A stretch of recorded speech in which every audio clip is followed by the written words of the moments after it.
Ratnam deemed to be university Coimbatore 2026 கல்வியாண்டிற்கான மாணவர் சேர்க்கை நடைபெறுகிறது. தொடர்புக்கு 8448448909. தஞ்சாவூர் மாவட்டம் கும்பகோணத்தில் நடைபெற்ற பள்ளி தீ விபத்தில் 94 மாணவ மாணவிகள் கருகி உயிரிழந்தனர். இந்த சம்பவம் இந்தியாவையே உலுக்கியது. இப்படிப்பட்ட ஒரு தீ விபத்திலிருந்து தப்பிய ஒரு மாணவி தற்பொழுது ஒரு சுமார் 20-22 ஆண்டுகளுக்கு பிறகு அரசு அதிகாரியாக தற்போது பணியினை ஆற்ற இருக்கிறார். அவர் தான் நம்மோடு இருக்கார், நம்ம பார்க்கலாம். மேடம் வணக்கம். மேடம், சம்பவத்துல உயிர் தப்பின ஒருத்தவங்களை நீங்களும் ஒரு ஆளா இருக்கிறீங்க. இப்போ தமிழக அரசோடைய அரசு அதிகாரியா பதவி ஏற்க இருக்கிறீங்க. குறிப்பா குரூப் 1 தேர்வுல அந்த மாநில அளவில் 15வது இடத்தை பிடித்து தற்பொழுது ஊரக வளர்ச்சித்துறையில உதவி இயக்குனரா பணியாற்ற இருக்கிறீங்க. இதுக்காக எவ்வளவு ஆண்டுகள் இந்த தேர்வுக்காக தயாராகிட்டு இருந்தீங்க? சார், என்னோட ப்ரிப்பரேஷன் அப்படிங்கிறது 9 இயர்ஸ் சார். 2017 ஸ்டார்ட் பண்ணேன் சார். 2026 கிளியர் பண்ணியிருக்கேன் சார். குரூப் 1 கிளியர் பண்ணியிருக்கேன். AD panchayat assistant director of rural development எடுத்திருக்கேன் சார். உங்களை பொறுத்த வரைக்கும் இந்த தேர்வு தான் எழுதணும், அரசு பணிக்கு தான் போகணும், குறிப்பா ஒரு அலுவலர் ஒரு அதிகாரி பணிக்கு போகணுன்றதுக்காண்டி எவ்வளவு உங்களுக்கு ஒரு ஊக்கம் கிடைச்சது? எந்த சூழல்ல ஒரு ஸ்பார்க்குன்னு நம்ம சொல்ற மாதிரி எது உங்களுக்கு தூண்டுதல் அமைச்சு? சார், 2004 நடந்த ஸ்கூல் விபத்துல தான், கும்பகோணம் ஸ்கூல் விபத்தில் தான் நான் படித்தேன் சார். அப்போது நான் 4th ஸ்டாண்டர்ட் படிச்சுட்டு இருந்தேன்.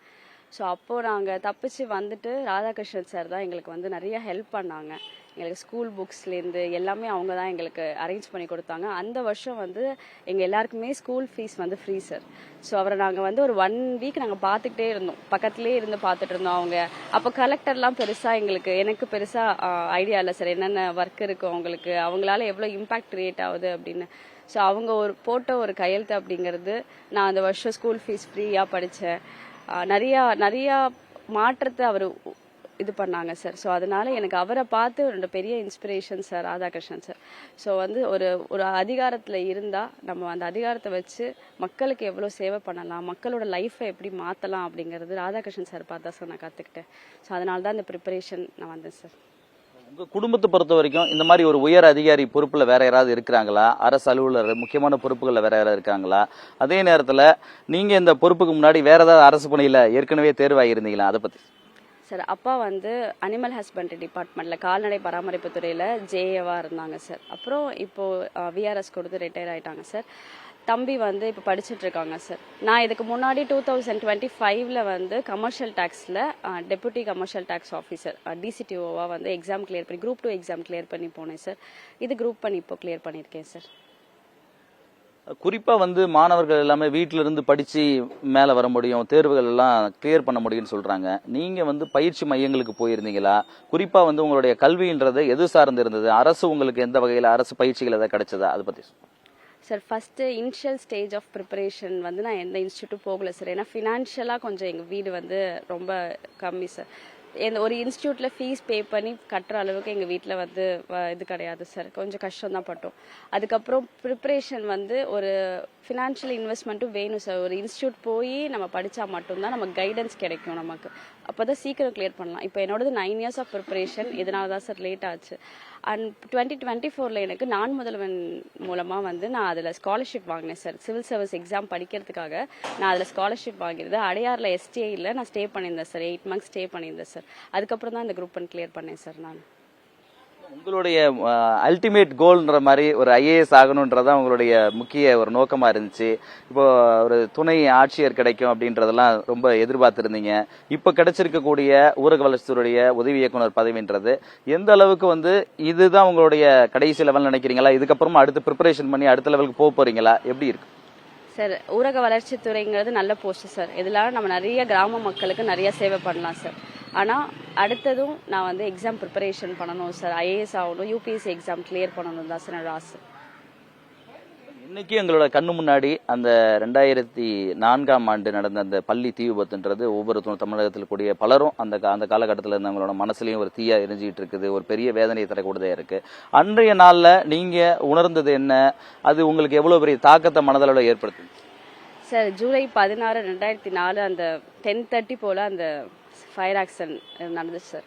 அப்போ நான் அதை ஸ்கூலை விட்டு என் தம்பியை காப்பாற்றணும், என்னோட ஸ்கூல் பசங்கள்லாம் நான் வந்து கூட்டிகிட்டு வந்துடணும். என் அத்தை பசங்க, என்னோட ஸ்ட்ரீட்டில் இருக்கிற பசங்கள்லாம் படித்தாங்க, அவங்கெல்லாம் கூப்பிட்டு வரணும். அந்த மைண்ட் செட் தான் சார் இருந்துச்சு.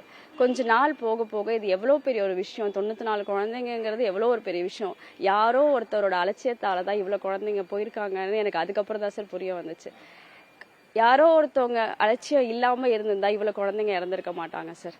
ஸோ அந்த பொறுப்பில் நம்ம வந்ததுக்கு அப்புறம் நம்ம அந்த அலட்சியத்தை எந்த விதத்துலையும் காட்டிடக்கூடாது. ஒரு குழந்தைங்களோட உயிர் எவ்வளோ முக்கியம் அப்படிங்கிறது எனக்கு அப்போ தான் சார் தெரிஞ்சிச்சு.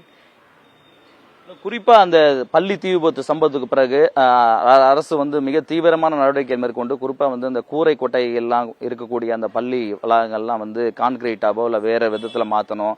அதே மாதிரி பல வகையில வந்து அதுக்கான வழிகள் எப்படிலாம் போறதுக்கு வர்றதுக்கான வழிகள் போன்ற பல விதிமுறைகளை மிக கடுமையா பின்பற்றி இருக்கிறாங்க. இப்போ இந்த மாதிரி பள்ளிகளுக்கு இந்த விதிமுறைகளை முறையா பின்பற்றுறதுல எவ்வளவு அவசியம், அதே நேரத்துல பல இடங்கள் நம்ம பாக்குறோம் பள்ளியோட சுவர் இடிஞ்சு விழுந்து விபத்துகள் ஏற்பட்டு மாணவருக்கு ஆயம் உயிரிழப்புலாம். இந்த மாதிரி அரசை பொறுத்த வரைக்கும் பள்ளி வளாகங்கள்ல பள்ளி கட்டமைப்புல மிக கவனம் எந்த அளவுக்கு செலுத்தணும்னு நினைக்கிறீங்க சார்? இப்போ முன்னாடி அளவுக்கு தீ விபத்து அப்படிங்கிறது கம்மியாயிடுச்சு சார். ஆனால் குழந்தைங்களோட இறப்புங்கிறது வேற விதமாக இருக்கு.